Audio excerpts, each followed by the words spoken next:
Society's been obsessed with crime capers for centuries. In the late 1800s, British papers began printing Sherlock Holmes, wildly popular. We love hearing about cops cracking cases and catching bad guys. Columbo, the Hardy Boys, Nancy Drew, American audiences eat it up. But no show is bigger in the modern era than Law and Order. Do you like your guys in chains? Yeah. Do you like your women at knife point? Those big boys in prison are gonna love your prissy pervert. You tell me you raped them. You raped them, didn't you? Huh? Right? You raped them, right? Just admit it. Please, get it. Its #1 spinoff, Special Victims Unit, SVU, has been one of broadcast TV's highest-rated dramas since the Clinton era. Detectives on SUV have spent a quarter-century chasing down rapists, but last week's episode prioritized social justice over actual justice.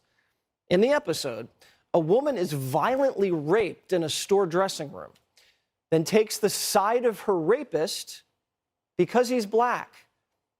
She doesn't want her white privilege to get her attacker locked up.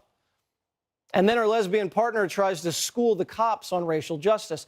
The welfare of her fiance's rapist keeps her up at night.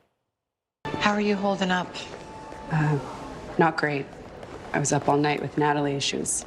Inconsolable. That's understandable. Look, when a person goes through a trauma like that, they can end up in a very vulnerable state. Yeah, it wasn't about that. Okay, then what? We're acutely aware of the systemic inequities that exist within the criminal justice system. You mean for people like Jay? Yeah. Our concern is that he might not receive a fair trial. The white lesbian rape victim is worried that her young black rapist won't receive a fair trial because the criminal justice system is racist.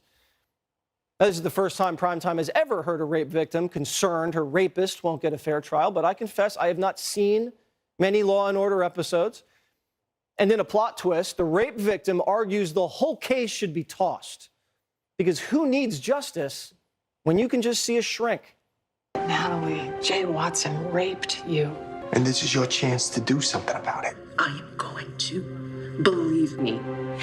Because I can. I can afford therapy. I have that luxury. And maybe one day I'll be okay.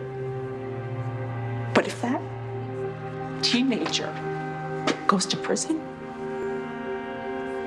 he may not be. Ever. I'm sorry, is this Law and Order George Soros edition? Millions watch the show. Most Americans' only understanding of the legal system comes from watching Law and Order episodes. And NBC is conditioning this audience now to be a good little rape victim. Drop the charges, see a shrink. But only if the rapist is black. If he's white, seek the max.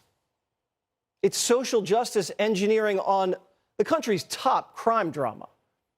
Just 4 years ago, after the Me Too movement, the big guy even did a cameo on SVU.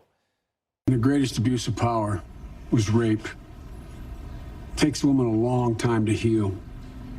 When the victim isn't believed, when she goes through the invasive process of having a rape kit put together, and then is stuck on a shelf somewhere, and then the rape kit is never, ever tested, we fail. We fail her. We fail so many women. I'm proud to say today we did not fail. We went from rape is the most heinous crime imaginable and we can't fail women to drop the charges if he's black.